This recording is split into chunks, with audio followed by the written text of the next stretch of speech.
Provisional data from the CDC covering late 2025 reveals a startling turn in the opioid crisis, a 24 to 27% decline in U.S. drug overdose fatalities. It is the largest single-year drop ever recorded by federal health agencies. But the national aggregate hides a localized escalation. In Arizona, fatalities spiked by 30%. Traffickers responded to enforcement in Texas and California by rerouting supply chains through the Sonoran Desert, bringing the crisis to a new peak in the Southwest. This geographic shell game obscures a structural theft of agency. It creates a state of acrasia, the neurological inability to act on one's own better judgment, even when the consequences are known to be lethal.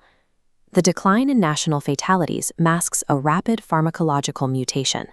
Illicit chemists are synthesizing compounds that prioritize higher potency and longer half-lives, creating a much tighter physiological hold on the user's nervous system. When China implemented a sweeping generic ban on nitazenes in 2025, the illicit market pivoted instantly to unregulated orphine analogues. The most prominent among them is N-propionyl chlorphine, or cychlorphine. Cychlorphine is estimated to be 10 times more potent than fentanyl. These molecules possess high binding affinity, latching onto opioid receptors for extended durations. This grip creates resistance to medical intervention. Traditional naloxone struggles to displace the agonist, requiring repeated, high-dose administrations. Compounding this is the rise of medetomidine, a tranquilizer 100 to 200 times more potent than xylazine. By late 2024, it had already begun displacing other adulterants in major urban markets like Philadelphia. Medetomidine induces profound sedation and a dangerously slow heart rate. Because it targets alpha-2 receptors rather than opioid receptors, naloxone has zero effect on the coma it induces, leaving victims unresponsive even after their airway is secured. This combination creates a biological barricade. The chemical bond is so strong and the resulting sedation so deep that the brain's internal mechanisms for self-regulation and rational choice are effectively short-circuited. Why is the demand for these lethal synthetics accelerating despite the physical risks of the trap? Researchers at the University of Florida have identified a modern catalyst, artificial intelligence replacement dysfunction, or AIRD. It is the clinical framework for the psychological distress caused by the threat of professional obsolescence. When generative AI and automation displace traditional roles, it does more than cut income. It strips away the social structure and identity derived from labor. This leads to pervasive anxiety, insomnia, and identity confusion. For many, synthetic opioids and heavy sedatives become the primary tools used to numb the fear of economic irrelevance. Chemical escapism provides a temporary, heavy-handed silence for a population facing sudden technological displacement. The synthetic trap fills a void left by the erosion of traditional human purpose. One proposed solution was universal basic income.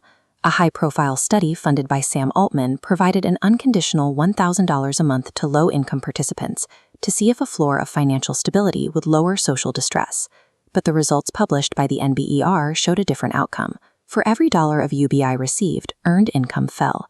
Participants saw a decrease in labor market participation and an increase in the duration of their unemployment. While the cash treated the financial deficit, it inadvertently increased the recipient's detachment from the workforce, the very social fabric that often acts as a barrier against substance abuse. This isolation increases vulnerability to the illicit market. Without a structured societal role, the slide into addiction and homelessness becomes much harder to arrest. The data suggests that unconditional aid might subsidize the status quo of addiction, rather than providing the structure necessary to break the cycle.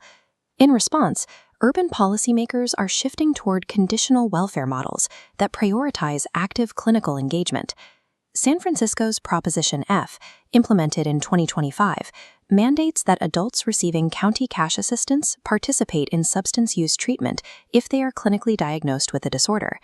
Conditionality acts as an external framework for the brain. It utilizes a financial incentive to compel the participation in recovery that the chemical trap has made difficult to choose voluntarily. To support this, AI diagnostic systems are now achieving 83% accuracy in identifying addiction profiles and co-occurring mental illnesses, by analyzing subtle cognitive and behavioral patterns. These tools enable precision medicine.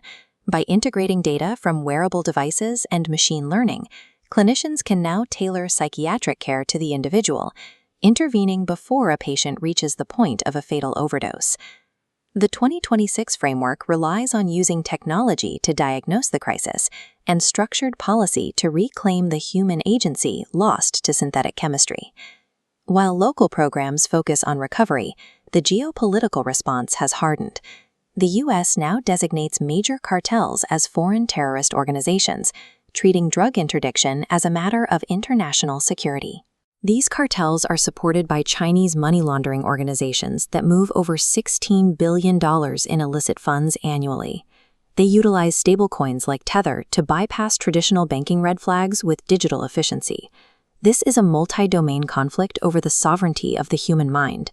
On one side are the syndicates engineering dependence, and on the other is a global effort to restore individual autonomy. Defeating this trap requires disrupting international financial lifelines and rebuilding the social fabric that gives human labor its value. Reclaiming agency means ensuring that technology is used to restore purpose, rather than merely subsidizing its absence.